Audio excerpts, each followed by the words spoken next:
October 27th marks the worldwide release of the long-awaited next installment in the Assassin's Creed series with AC Origins. After a 2-year hiatus following the release of Syndicate in 2015, Ubisoft Montreal are taking us back to the beginning, with a story of how and why the Assassin's Creed was formed. The game is set in ancient Egypt, featuring the biggest map the series has seen so far. The combat system has been completely redesigned, and there's now a leveling system and even boss battles. Whether you're new to the franchise or a seasoned player, what can you expect from AC Origins, and will it be worth buying? You'll take on the role of a Medjay named Bayek, tasked with protecting the Egyptian people from threats at a time when the country is on the brink of collapse. Ptolemy XIII, Cleopatra and Julius Caesar will all have prominent roles in the story missions, so it seems the specific time period is from 50 to 47 BC or thereabouts. In October 50 BC, 12-year-old Ptolemy XIII was promoted to senior ruler of Egypt along with his sister and wife Cleopatra VII after their father died 1 year earlier. Just 18 months later, he leads a revolt against her, and what follows is a long struggle for power in Egypt, one which Roman Emperor Julius Caesar becomes involved in, as he tries to stop civil war from breaking out. I can assume AC Origins will follow a fictional narrative that covers these real-world events, with assassins and Templars mixed in. The game's vast open world is also a big talking point. Ubisoft started with a map similar in size to that of the Caribbean in Black Flag, except this time the map is almost all land, with the areas that aren't land containing detailed underwater environments that hide discoverable items and dangerous animals. The open world looks stunning, encompassing the entirety of ancient Egypt, with lots to explore wherever you go.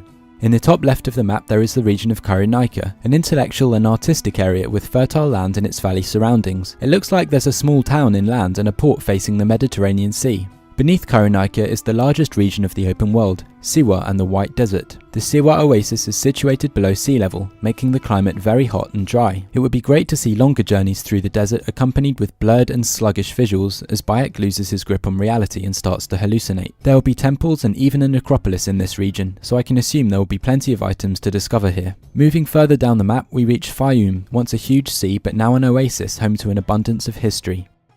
It wouldn't be a historical retelling of ancient Egypt without its most iconic structures, the Great Pyramids of Giza and the Sphinx, which can be found travelling north from Fayum. This region is also home to the Old Kingdom's capital, Memphis. Ubisoft have promised plenty of explorable tombs and catacombs, as well as some hieroglyphics to decrypt. Head towards the northeast of the map and you'll find the fertile grasslands of the Nile Delta. I imagine there'll also be plenty of wildlife in this region to discover.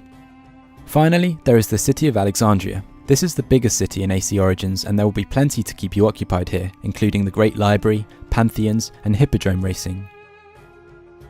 In addition to the areas to explore, AC Origins features a plethora of new wildlife, from crocodiles to flamingos and hyenas to leopards. Additionally, the NPCs will now follow more realistic routines, with different day and night activities, and the minimap has been removed in favour of a compass-like radar, creating a much more realistic and immersive environment to explore. With a rebuilt combat system in Origins, fighting is more similar to that of Dark Souls. Gone are the days of waiting to counter an enemy attack, you'll have to now consider the positioning and timing of your attacks a lot more. Ranged combat has also seen a revision, with some rather implausible yet pretty cool attacks using a bow and arrow.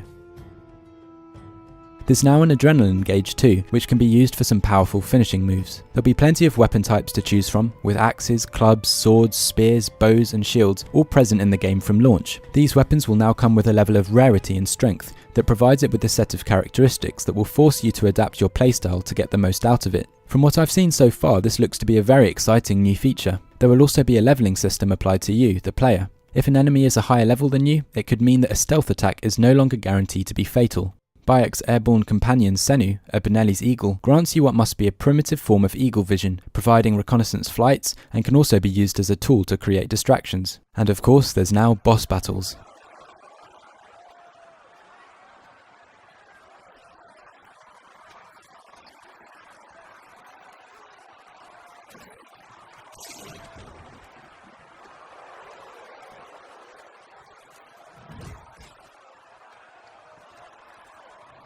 The Assassin's Creed franchise isn't without its hiccups in the past, the most notable being the almost unplayable Unity. However, it looks like the year off has done Origins the world of good. Perhaps you might see it as too much of a step away from the classic formula, with the new combat and leveling system, and perhaps you are still scarred from the glitches and problems that surrounded Unity's release, but this game really looks to have a lot of promise. It's an interesting time period and Ubisoft's recreation of ancient Egypt looks incredible, plus I'm very curious to see how all these new features fit together.